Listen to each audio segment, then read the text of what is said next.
Oh, we're live. All right, 16 seconds. Whoops.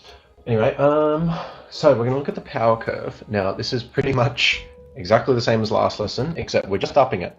I'm going to draw two graphs, and I'm going to cover what we've done. I feel like I do that every lesson. Should have drawn these beforehand.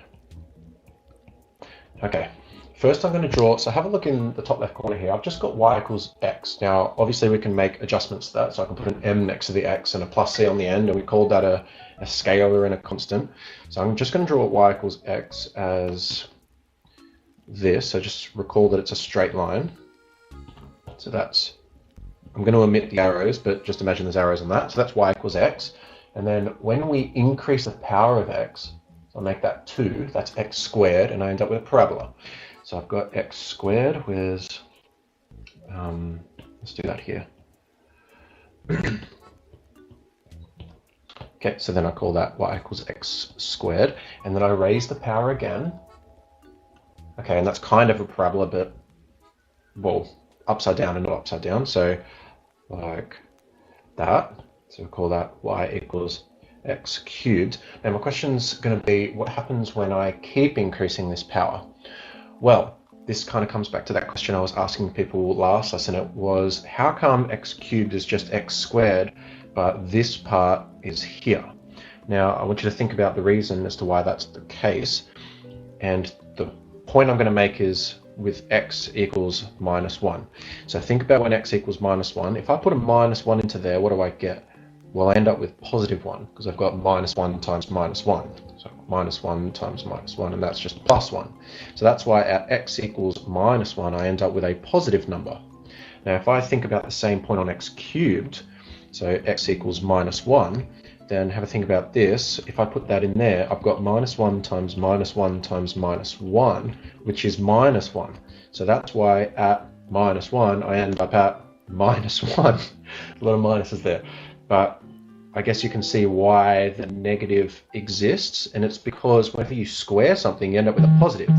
But if you cube a negative, that doesn't give you a positive. So if I go like minus 2 cubed, that is an 8, that's minus 8. Whereas over here, minus 2 squared is a positive, and it's actually 4. So you can kind of see that two things are happening. One, if it's squared, or if you think about what would happen if this was x to the power of 4, if this was an even power, then, so minus 1, minus 1, minus 1, minus 1, I'm always going to end up with a positive value, whereas here I'm not.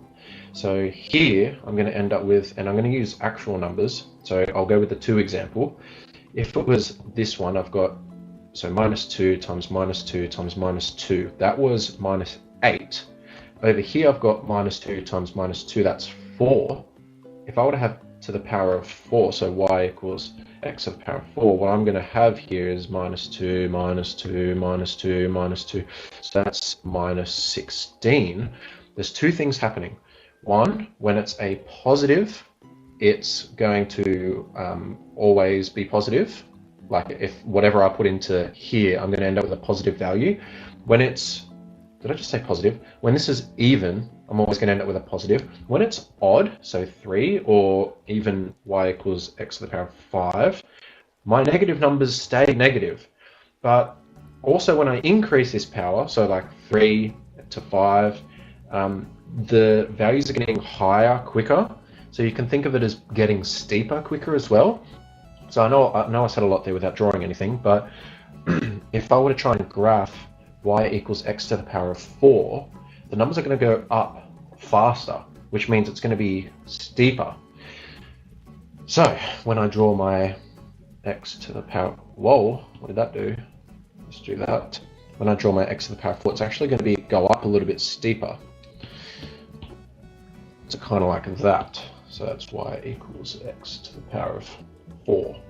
And then when I've got this graph, x to the power of 5 is going to be the same thing, but again, it'll just be steeper. So that. Maybe I'll draw it blue so you can distinguish it. So that is going to be y equals x to the power of 5. So in other words, the power curve, or x to the power of n, so y equals x to the power of n, if this is even, then it's going to look like a parabola, like x squared. If it's odd, it's going to look like a cubic, like x cubed. And that's literally it. So maybe we'll summarize that. If n is even, then it's a parabola.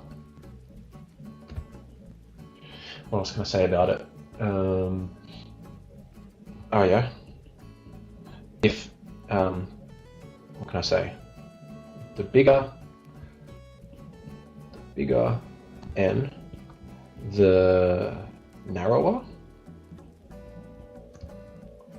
And if n is odd, then it looks like I'm not going to call it a cubic. I'm going to call it I'm going to call it a cubic. I have no other word for it. A cubic. The bigger n, the narrower. And let's prove this using our graphs up top. So if I increase n up the top here, you can see that it's the power of 4 looks like a parabola, 5 cubic, 6 parabola, 7 cubic, 8 parabola, 9 cubic. And the cool thing about GeoGebra is if I click on animation on, then that's going to play in the background. Okay, now we haven't really learnt anything this lesson. All we've really learnt is if I just increase this, it looks the same as what it did before. Now we can still apply the same transformations that we've been doing every other lesson.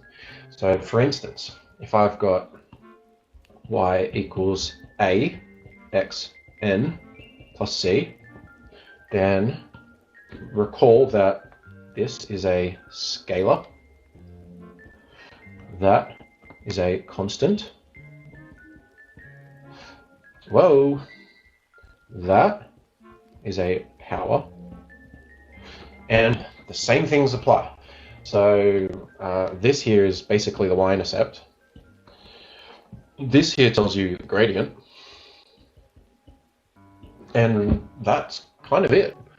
Now, I just want to, I guess, go over one more. I did say last lesson I was going to try and include some more words. This plus c here, it kind of has another, I guess, representation. So you can think of it as a vertical translation. Now, translation means move. So translate, move. So a vertical translation, this plus c, remember that just makes it go up and down. I'm not going to show it here, but just remember that this is a vertical translation because it goes up and down. That's it. Now this here, this a, it's not a translation because it doesn't move it. What it actually does, it makes it skinnier and wider. So what you actually call that is, this is going to seem confusing, but when you make this a value really large, it feels like it stretches the graph. I feel like I'm going to go too far here, but oh well. It feels like it's stretching the graph inwards. So you might say that it's like a horizontal, like sideways, like a squish kind of thing. But what it actually does is, if I just put a number in here, so let's say this was x to the power of 2. If I put 2 squared, that's 4. Now, what happens when I make this a value quite large, like, I don't know, 3, if I put a 3 there, then this makes the y value bigger. So it's actually wrong to think of it as if it's stretching or squishing it this way. What it's actually doing is it's pulling the graph upwards. So it's actually considered so this here is actually considered a vertical. Now, you don't call it a squish or a stretch. Oh, you could call it a stretch. But it's got another word. It's called dilation. I'm not supposed to teach you this, but I don't care. So yeah, it's dangerous to think of it like you're squishing the curve. You're actually stretching it because you're making this value larger, which makes your y value or the output of the whole thing larger. I've gone too far. I shouldn't have even told you that. But like, all I really want you to know is that even numbers look like a parabola, odd numbers look like a cubic. Now, the last thing I want to show you is going back to, I kind of lied last lesson, going back to our other translation. So remember, we didn't just look at a vertical translation. Remember, with the parabola, we went a little bit of a step further and we started moving it sideways. So that was when I replaced this with an x minus c. That was what I did. So I'm going to replace that, x minus c to the power of n. They use r in the textbook, which I hate, but anyway. So this here, again, it's still a vertical dilation. So if the a is bigger, it's going to stretch it like up and down, dilation. Now, I'm sure you'd be able to guess what this is. If this plus c on the end made it go up and down, and we called it a vertical translation, and this one makes it go left and right, it's still a translation, we're still moving it. This time it's just a horizontal translation. It's a horizontal translation. And kind of like I was showing you with the challenge questions, you can combine these. So you can do a vertical translation and a horizontal translation. All that really means is I'd add a plus c here. I obviously wouldn't call them the same thing, but that would be how I would do it. Now there's a bunch of examples. Do I want to? Yeah, screw it. Let's do this one. Example in blue. Y equals, let's go with a half. X 7 plus 2, something like that. This isn't anything new. It just looks scary because there's a 7 there, but it's no different, really. I know that this is odd, so I know, okay, that squishes it. Oh, squishes, that's a weird word. I did say it was a vertical dilation. Just remember, this makes it wider this way, which is actually squishing it down. This, I don't want to confuse you, but like, this is a wider. This tells you it's cubic shaped, and this tells you it's up 2. So if I were to just draw that, it's going to look like a cubic that's a little bit wider. So maybe we'll draw it like that. And the 7 kind of makes it narrower as well. Because remember here, the higher the power, the skinnier it becomes. So really, I guess you could just kind of, it doesn't really matter, like as long as you've got the general shape, like you can't go wrong. As long as it looks, no, it's too thick. As long as it looks something like that, who cares, you know. Label it though, 1/2x7. Okay, now a good sketch would probably include a point. So what normal sketches do, like in the textbook and stuff, they'll include some random point on there so that you get an idea of the scale of the thing. So the easiest point to chuck in there is 1.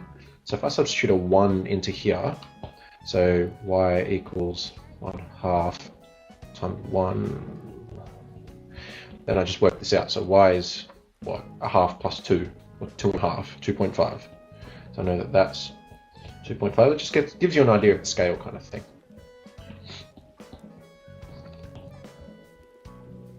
Just label what this is.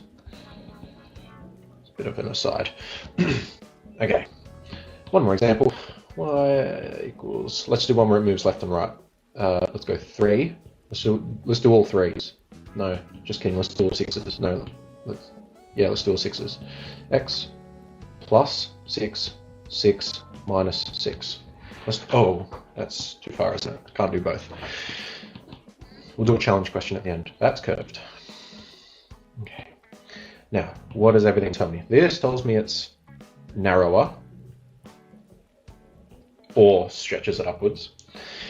This tells me it's remember, it's the opposite of what you think. So it doesn't go in the positive direction, it goes in the negative direction. So left 6, and that tells me it's parabolic.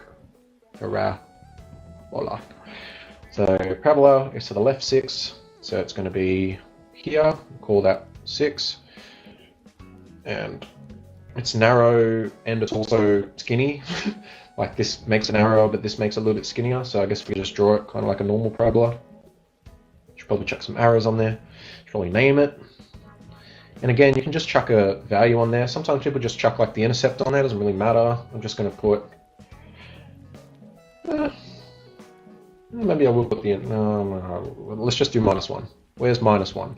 So when I put a -1 in here, that's going to be 5. Okay, that's going to be massive. You know what? I can't be bothered. All right, challenge question time. Try this. Let's go. Y equals. What do we think? 1 on 9, x minus, let's be hard, let's go this 9 minus 4 plus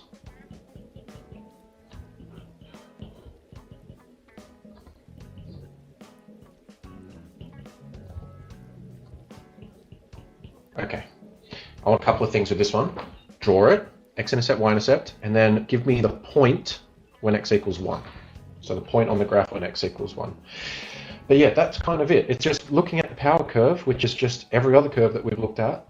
We can move it up, we can move it to the side, we can scale it, and this power, the higher it is, it makes it skinnier. That's literally it. I don't care if you don't understand this stuff. This is just, I guess, if you feel like it, but in advanced, we do look at these in quite a bit of depth, and we do combine these, whereas in standard, we don't go that far. So, yeah, I think that's it. 16 minutes. That's